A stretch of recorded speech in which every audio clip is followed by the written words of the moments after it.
Hey everybody, how's it going? It's been a minute since I did a check-in. Um, this may end up being a little bit of a ramble. A lot's been going on. I just got back a couple of days ago from a long trip to Texas, and by long I mean exhausting. Ange and I drove down to see my parents, check in. A lot of y'all know that my mom is not in the world's greatest health. Um, and things are just more complicated given the current environment. We chose to drive, which is basically a 3 day, close to it's a 3 day drive. We pushed through a lot, but we just we just knew that we were kind of where it's like, driving through some of those states, how's that going to be? And it was a toss up because what we didn't want to do was have to engage with anything federal, and that includes flying. We weren't going to deal with the TSA. We were just never mind the fact that planes are crashing all over the place. We just didn't want to deal with that. Um, Everything that's going on is already impacting our lives, and it just felt risky, basically. So we chose to drive, which made it a much longer trip than it would have been otherwise.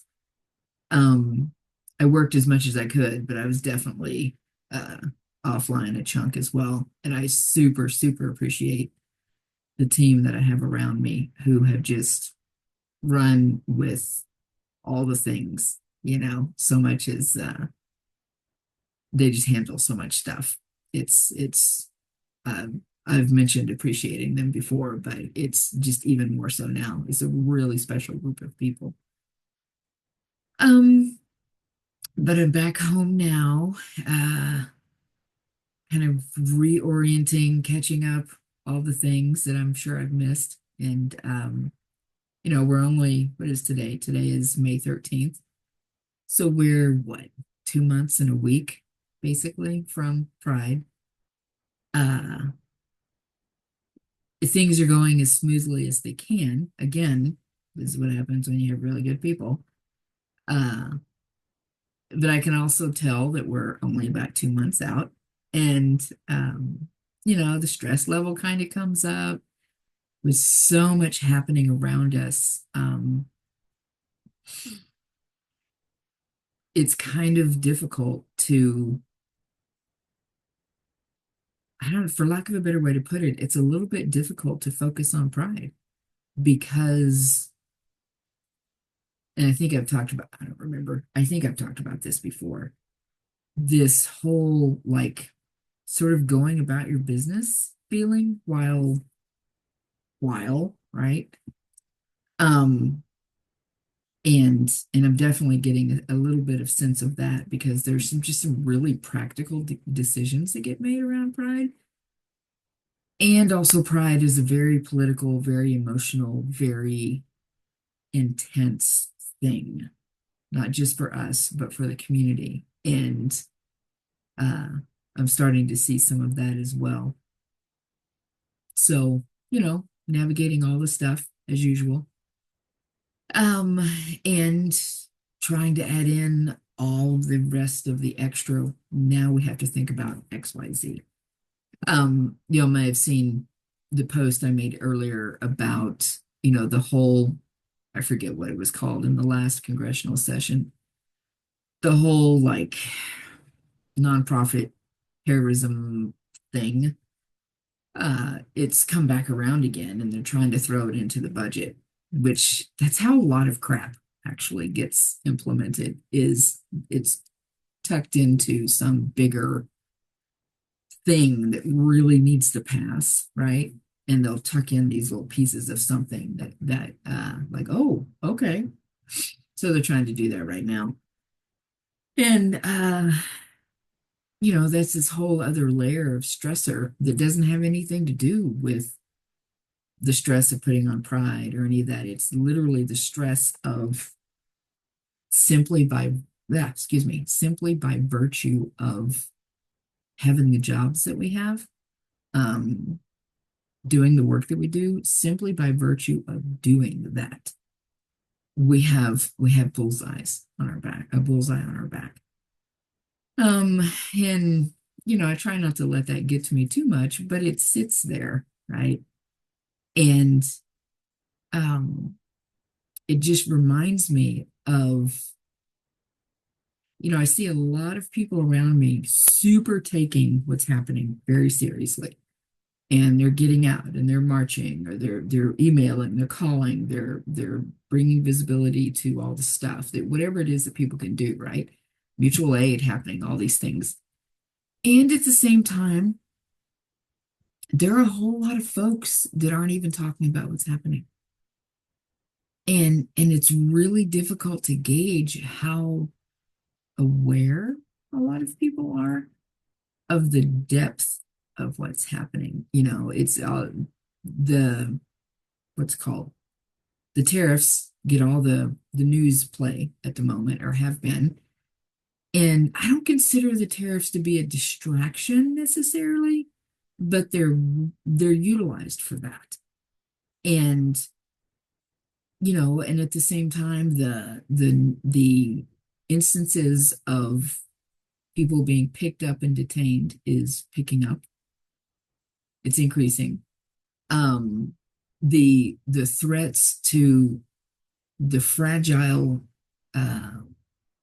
safety nets that we already have, the threats to those are just eating away and eating away and eating away. Um, and regardless of whether or not the world is able to push back on the authoritarian leaning direction that we're headed in, regardless of whether we're actually able to quote unquote save democracy, a lot of this damage is just going to get done anyway. Because it's not just a person, it's an entire movement that is pushing back really hard and they have a lot of power. Um, and the things, the weapons, the directions, the tools, whatever phrase, that those who would take power and take resources, the things they have at their disposal are really, really deep and not quite so obvious. It's a little tweak of a law here. It's a little change over there. It's a little budget cut over here. It's just a bits and pieces. And then we turn around and all of a sudden, wait, what happened? What happened? And it is overwhelming. It is super overwhelming. Um, I was listening to a podcast this morning by a really well-known nonprofit consultant. And I don't listen to a lot of her podcasts because, for one thing, I don't listen to a lot of podcasts. But, she was having a conversation with someone else who's also in the nonprofit sector. And she made this comment about being a leader. I would say being pretty much anybody, but her comment was being a leader in this sector in this time uh, is excuse me, it's a really traumatizing experience. It's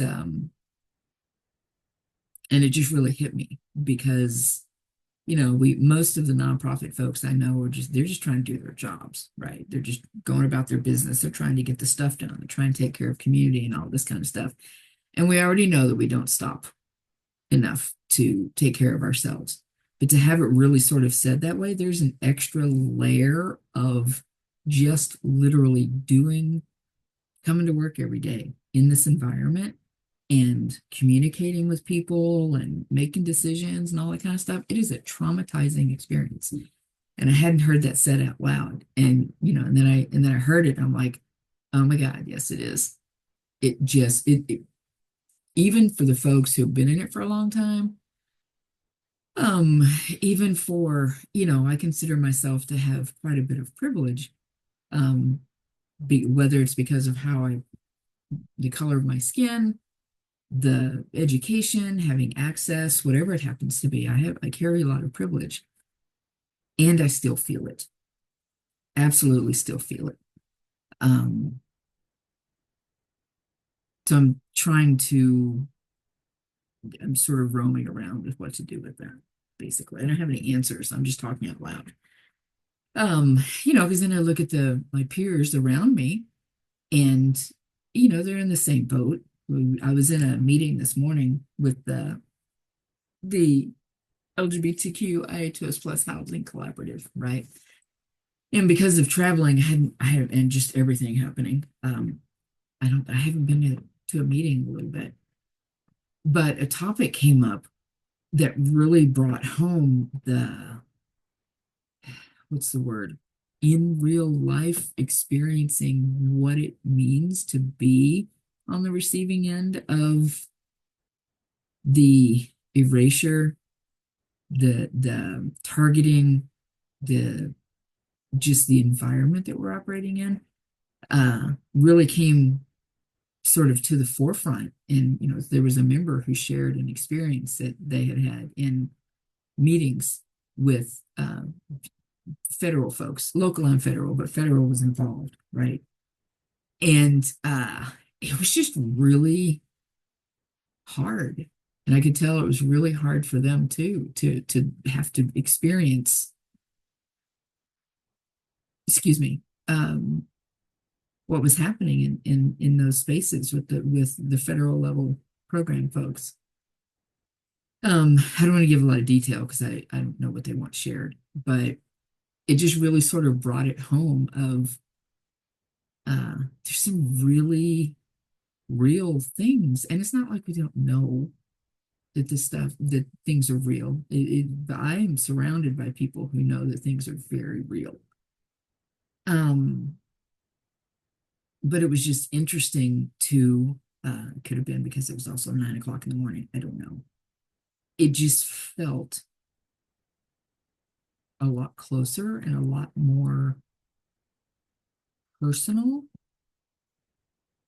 than uh, than it had in just a moment around just seeing hearing the trauma in their voice and in the pain in the room of people recognizing, being on the receiving end of that targeting. Um, so it's just I don't know where I'm going with that, but it's just a really real uh we're not in uh normalcy. We're not in normalness. It is actually really hard to watch and people going about their daily lives um as if nothing is happening, as if nothing has changed. And I know that that's, obviously I'm talking about, social media or whatever, and we know that that's you don't know what's going on in people's lives. But it's just really interesting. Is there's a little bit similar, and I've heard this from other folks, like when the pandemic hit, and we're all like, why has the world not stopped? Why has the world not stopped? Even when they tried to stop the world, it still didn't stop the world. You know what I mean? Like even if we didn't put on the full Pride Festival, we still had to put on Pride. We still had to do something.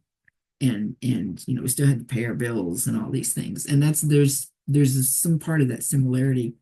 I don't know, maybe the pandemic is preparing us for this. Um,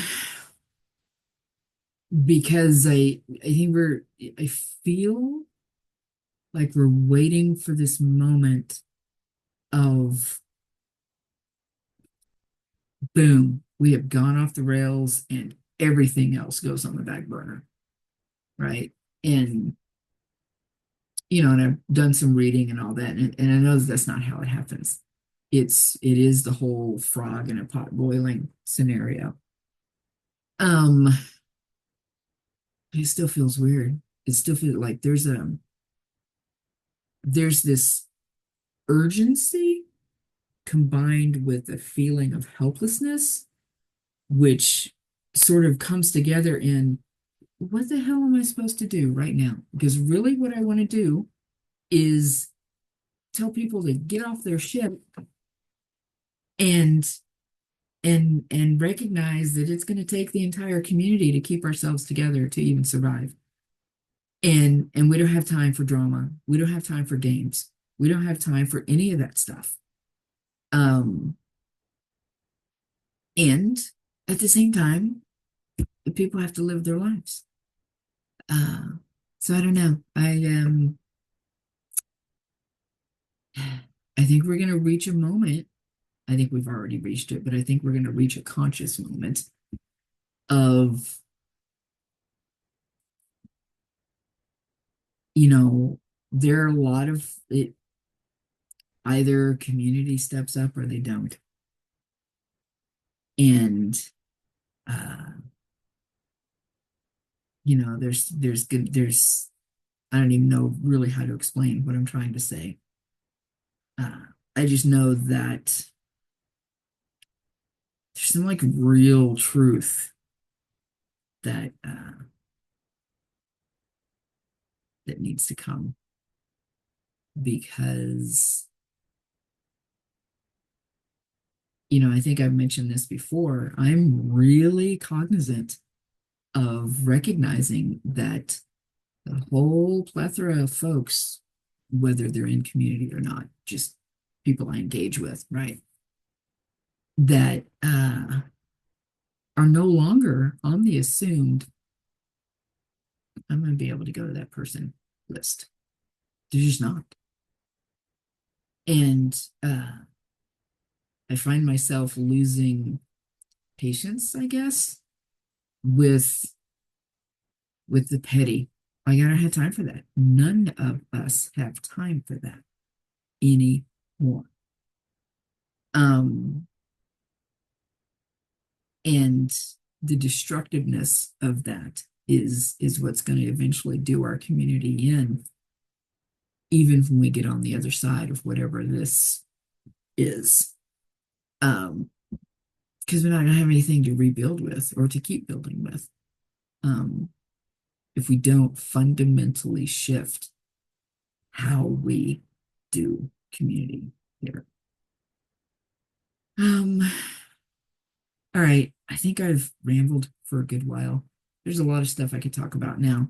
Um, I'll try and get back on some kind of vaguely regular check-in schedule, but I just kind of had to get that out because it's sitting in my brain and kind of getting in my way. But take care of yourselves, take care of each other. Yeah, and I'll check in a few days. Thanks, y'all.